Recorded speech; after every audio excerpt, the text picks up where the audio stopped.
Hello friends, रामनेट JRF channel में आपका स्वागत है। आज इस वीडियो में हम डिस्कस करेंगे हिंदी साहित्य में भारतीय काव्य शास्त्र की यूनिट है उसके इम्पोर्टेंट एमसीक्यूज आज हम डिस्कस करेंगे।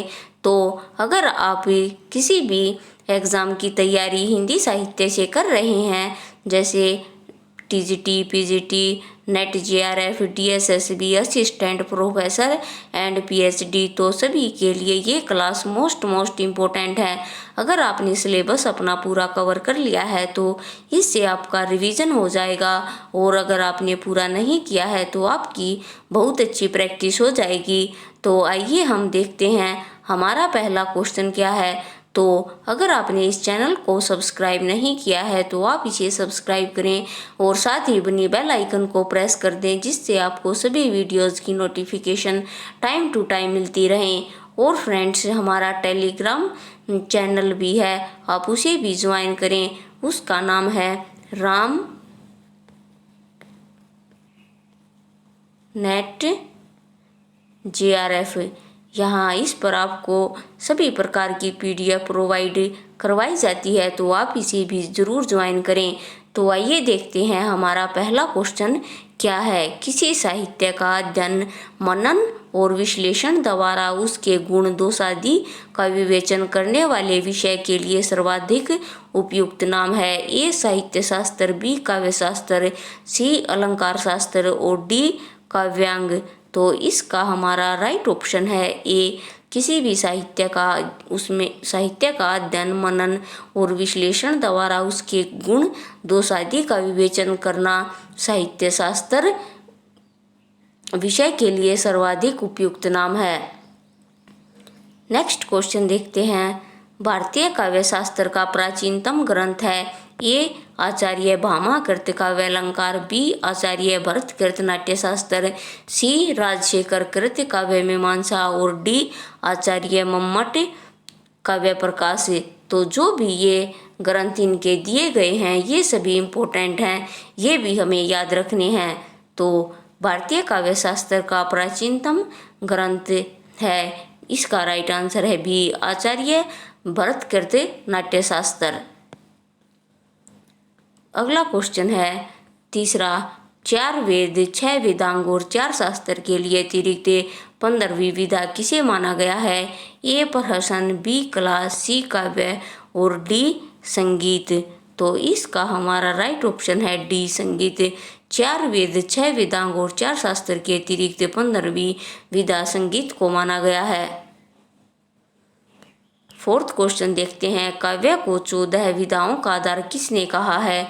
ए भरत, बी भामह, सी मम्मट और डी राजशेखर। तो काव्य को 14 विधाओं का आधार किसने कहा है।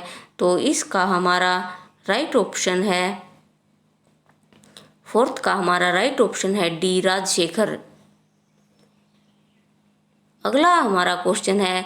शब्दार्थों सहितम काव्यम कथन इनमें से किसका है। ए भामह, बी दंडी, सी वामन और डी मम्मट।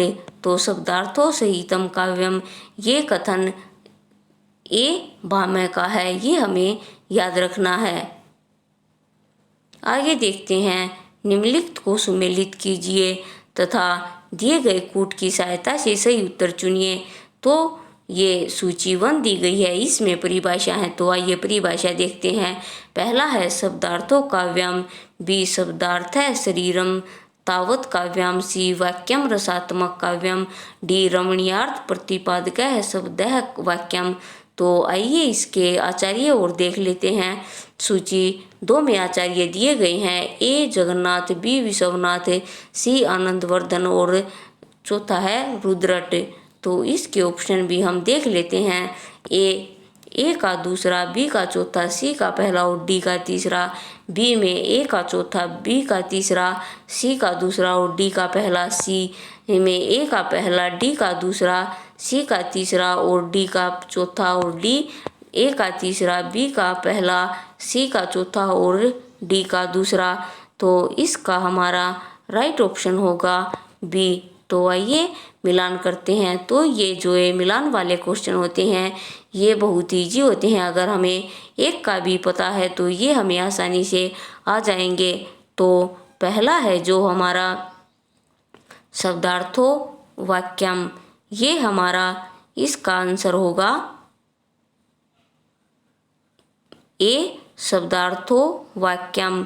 बी हमारा राइट ऑप्शन है, तो शब्दार्थो वाक्यम ये कहा है रुद्रट ने।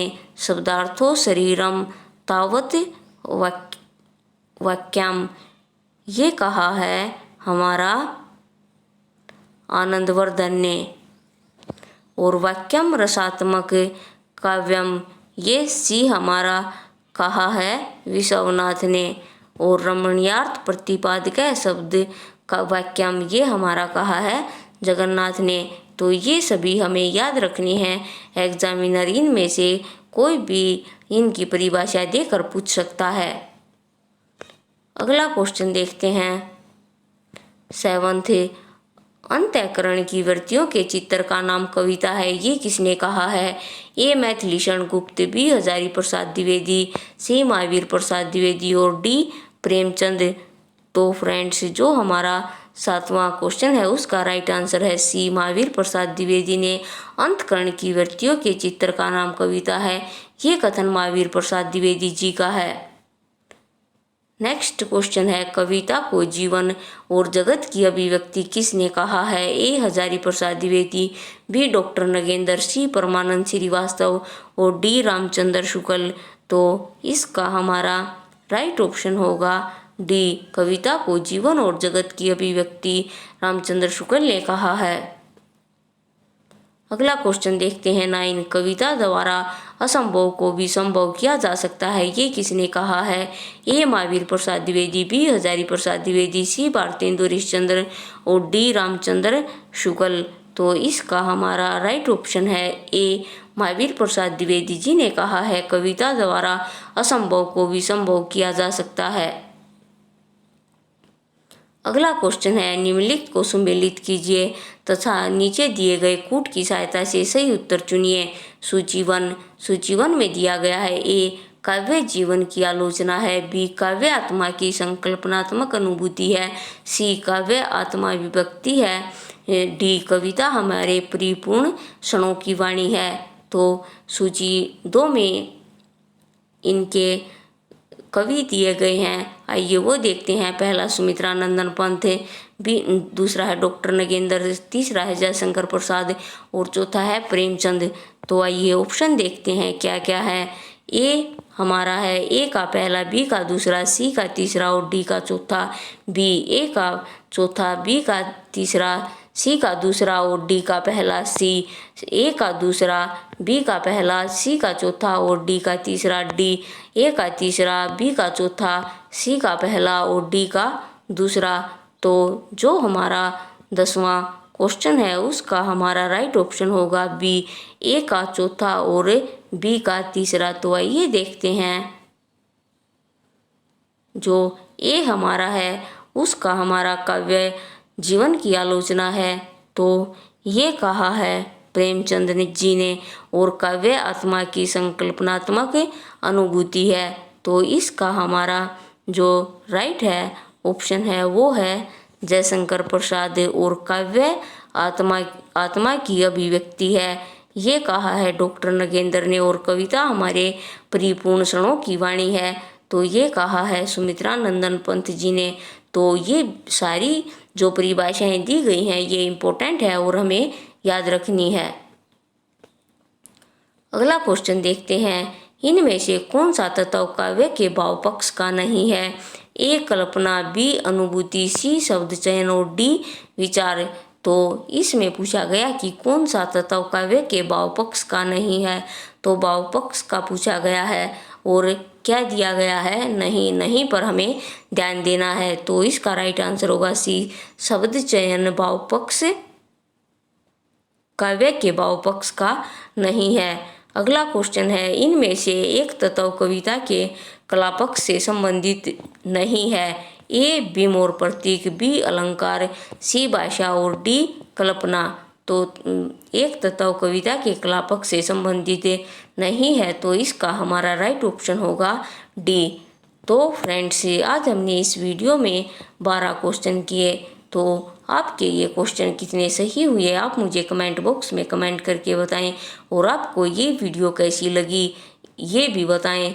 तो फ्रेंड्स आज के लिए इस वीडियो में इतना ही। मिलते हैं नेक्स्ट वीडियो में और नए इम्पोर्टेंट और इंटरेस्टिंग टॉपिक के साथ। इस वीडियो को लाइक करें, चैनल को सब्सक्राइब करें और ज़्यादा से ज़्यादा शेयर करें। जो भी स्टूडेंट से हिंदी मीडियम से हिंदी साहित्य से किसी भी एग्ज़ाम की तैयारी कर रहे हैं उन सभी को इन वीडियोज़ का लाभ पहुँचे। तब तक के लिए फ्रेंड्स थैंक यू।